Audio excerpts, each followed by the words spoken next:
नमस्कार, मैं सुनील आप सभी का एजुकेशन प्रभा यूट्यूब चैनल पर हार्दिक स्वागत करता हूं। आज मैं फिर से उपस्थित हूं आपकी कक्षा में, जिसमें सांख्यिकी का एक महत्वपूर्ण टॉपिक, महत्वपूर्ण कॉन्सेप्ट अगर कहा जाए तो सांख्यिकी का एक महत्वपूर्ण संप्रत्यय है ये क्या, सहसंबंध, कोरिलेशन के बारे में आज संपूर्ण जानकारी हम लोग इकट्ठा करेंगे। अगर हम सहसंबंध की बात करेंगे तो सबसे पहले सहसंबंध अर्थात ये दरअसल नाम से ही स्पष्ट है कि ये संबंधों के जो अंतर संबंध होते हैं हमारे बीच, उसको ये दर्शाने का काम करता है। अर्थात जो हमारे बीच जो लगाव होता है दो के बीच, वो दो वस्तु हो सकता है, दो चर हो सकता है, दो परीक्षण हो सकते हैं। अर्थात किन्हीं दो परीक्षणों या दो या दो से अधिक, ऐसा नहीं कि केवल दो या दो से अधिक परीक्षणों, वस्तुओं, चरों के बीच कितना लगाव है, उस लगाव को ही हम क्या कहते हैं, सहसंबंध के नाम से जानते हैं। दरअसल एक महत्वपूर्ण गिलफोर्ड के द्वारा, किनके द्वारा,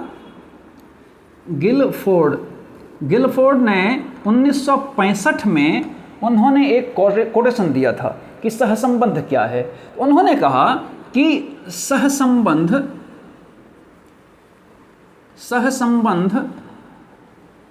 वह संप्रत्यय है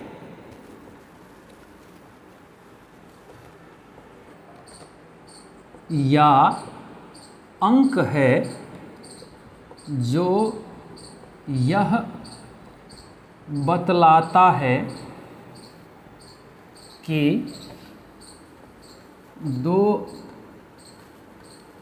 दो वस्तुएं कहाँ तक संबंधित है और एक चर के परिवर्तन करने पर दूसरा चर कहाँ तक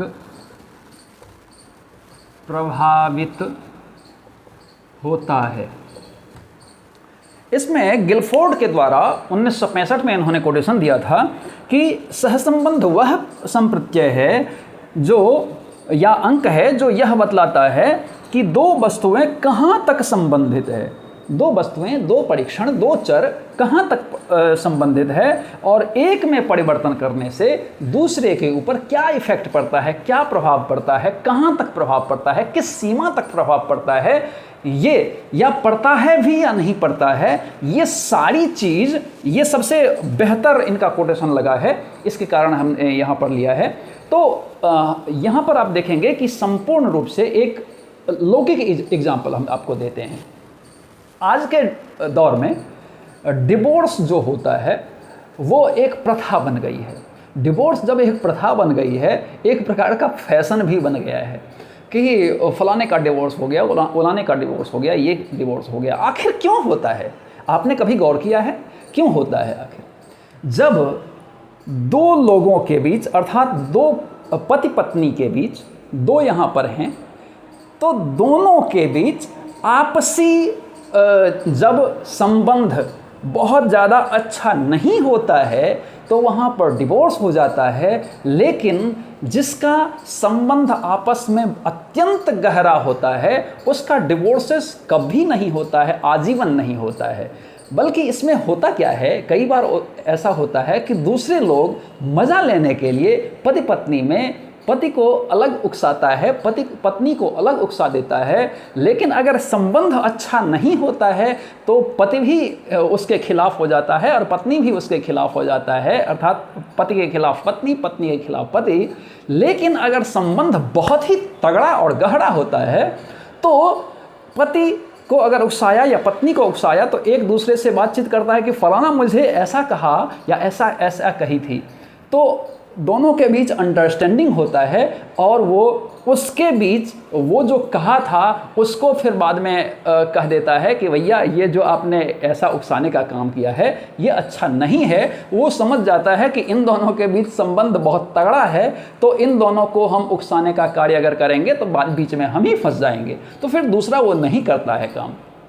अर्थात कहने का मतलब है कि इसी प्रकार से सहसंबंध वही चीज़ें हैं जो कि हमारे रिलेशनशिप, हमारा परीक्षण, हमारे जो चर होते हैं, वस्तुएं होते हैं, उनके बीच कितना संबंध है या कितना वो एक दूसरे से संबंधित हैं, और वो एक को परिवर्तन करने पर दूसरा कहाँ तक या किस हद तक परिवर्तित होता है। जैसे एक हम आपको उदाहरण देते हैं, मान लीजिए एक है अभिप्रेरणा और दूसरा है क्या, अधिगम।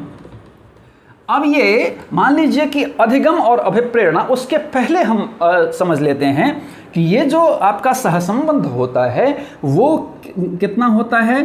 तो आपका सहसंबंध जो होता है वो -1.0 से लेकर के ऐसा से कर दीजिए, ऐसे नहीं समझ में आएगा, +1.00 तक होता है। तो ये जो -1.00 से लेकर के +1.00 तक होता है, ये इसको हम अगर देखेंगे या इसको अगर हम देखेंगे तो इसको हम ऋणात्मक कहते हैं, ऋणात्मक कहते हैं, इसको हम धनात्मक कहते हैं। तो इसको अगर ये पॉइंट, अगर ये पूरा 1 है, चाहे वो माइनस हो या प्लस हो, तो इसको हम पूर्ण ऋणात्मक सहसंबंध कहेंगे। और इसको अगर ये +1.00 है तो इसको हम पूर्ण धनात्मक सहसंबंध कहेंगे, जिसको कि हम परफेक्ट ये negative correlation, perfect negative correlation और ये परफेक्ट पॉजिटिव कोरिलेशन होगा। अब ये इसके जो बंटवारे हैं हम ये बताएंगे कि किस प्रकार से उसका बंटवारा किया गया है। बहुत सारे लोग, जैसे कि इसमें मैंने ये संबंध बता दिया है, इसमें अगर हम देखेंगे तो प्लस माइनस, पहले ये 0.00 से लेकर के +-20, फिर 21 से लेकर के 40 प्लस माइनस कर दीजिए, फिर +-41 से 60 +-61 से लेकर के +-80 और फिर +-81 से लेकर के +-99 और +-1.00। हालांकि इसमें बहुत सारे अलग अलग आपको देखने को मिलेंगे। कुछ लोग यहाँ तक 20 तक लेता है, फिर आपका 40 तक लेता है, फिर कुछ लोग यहाँ से 40 से या फिर 30 तक ले लेता है, फिर 30 से कुछ लोग 70 तक ले लेता है। तो इसमें एक प्रकार से एक मत हमेशा कहीं पर नहीं है, लेकिन नॉर्मली ये एक माना जाता है मुख्य रूप से इस प्रकार से।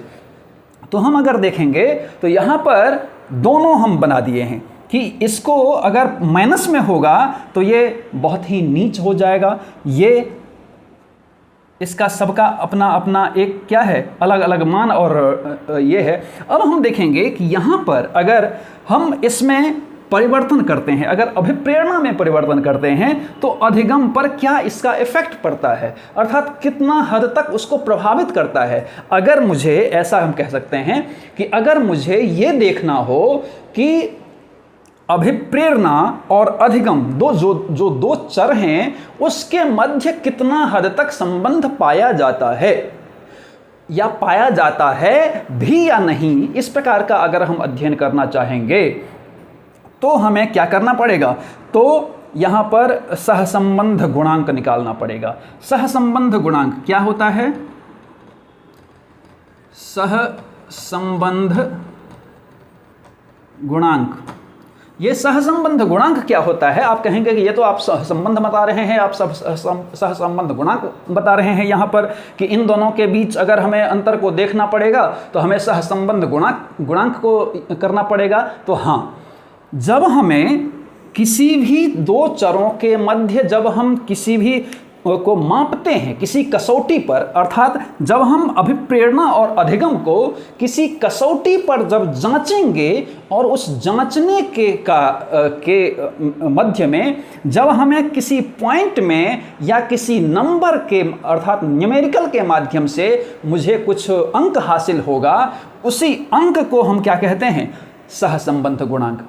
एक बार फिर से जानिए, जब भी हमें दो चरों, दो परीक्षणों, दो वस्तुओं के मध्य क्या करना पड़ेगा कि हमें सहसंबंध को जांचना होगा, तो हम किस माध्यम से जांच सकेंगे? तो सहसंबंध गुणांक के माध्यम से जान सकेंगे। अब सहसंबंध गुणांक क्या है? तो दो परीक्षणों, दो चरों के मध्य जब हम किसी कसौटी पर उसको ऐंठते हैं या उसको मतलब उसको जांचने की कोशिश करते हैं, तो वो माप जो है, मापने की कोशिश करते हैं, तो वो माप जो है वो किसी पॉइंट में आता है, किसी न्यूमेरिकल में आता है, किसी अंक में आता है। उसी अंक को हम क्या बोलते हैं? सहसंबंध गुणांक बोलते हैं।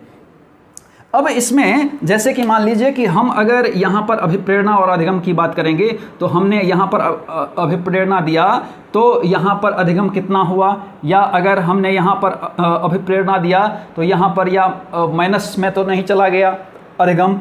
अगर हमने यहाँ पर दिया अभिप्रेरणा दिया तो क्या यहाँ पर एकदम से वैसे ही जैसे पहले था वैसे ही, अर्थात अभिप्रेरणा देने के पश्चात उसके शैक्षिक उपलब्धि में या अधिगम में उसका कितना बदलाव हुआ। फिर अगर हमने अभिप्रेरणा दिया तो कोई फर्क पड़ा भी या नहीं, इसको हम देखते हैं। अगर हमने दिया तो उसका और ज़्यादा वो नीचे तो नहीं लेवल चला गया, अर्थात जब हम इस पर इफ़ेक्ट ज़्यादा पड़ता है, अर्थात पॉजिटिव प्रभाव पड़ता है, तो इसको हम धनात्मक कहते हैं। क्या कहते हैं? धनात्मक कहते हैं। जब इसमें जब हम देते हैं और इसमें क्या होता है? माइनस आ जाता है, अर्थात और ज़्यादा कम ही हो जाता है, तो हम इसको ऋणात्मक कहते हैं, ऋणात्मक कहते हैं। और जब ऐसा होता है कि हम दिए अर्थात अभिप्रेरणा दिए लेकिन उसका कोई फर्क नहीं पड़ा, कोई असर नहीं पड़ा, तो उसको हम क्या कहते हैं? शून्य सहसंबंध कहते हैं।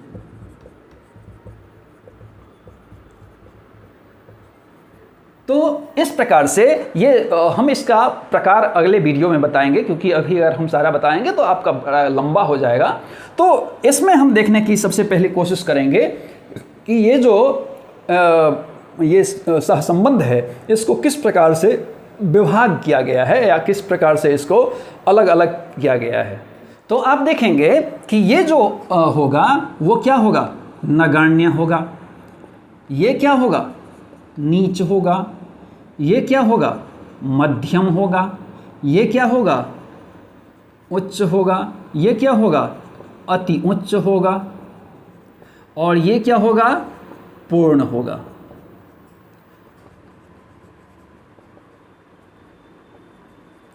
आप ये देखेंगे कि यहाँ पर ये 0.00 से लेकर +-20 तक नगण्य माना जाता है, अर्थात कोई बिल्कुल कुछ नहीं माना जाता है। अगर हम यहाँ पर +-21 से 40 तक देखेंगे तो ये नीच अर्थात बहुत कुछ इफ़ेक्टिव नहीं है, ऐसा माना जाता है। फिर अगर 41 से 60 तक है तो वो मध्यम माना जाता है। अगर आपका 61 से 80 तक है तो वहाँ पर उच्च माना जाता है, सहसंबंध उच्च है। अगर आपका 81 से 99 तक 0.99 तक माना जाता है, यहाँ पर ये ध्यान दीजिएगा कि यहाँ पर ये पॉइंट में है, ये 20 नहीं है, पॉइंट है, सब जगह पॉइंट है।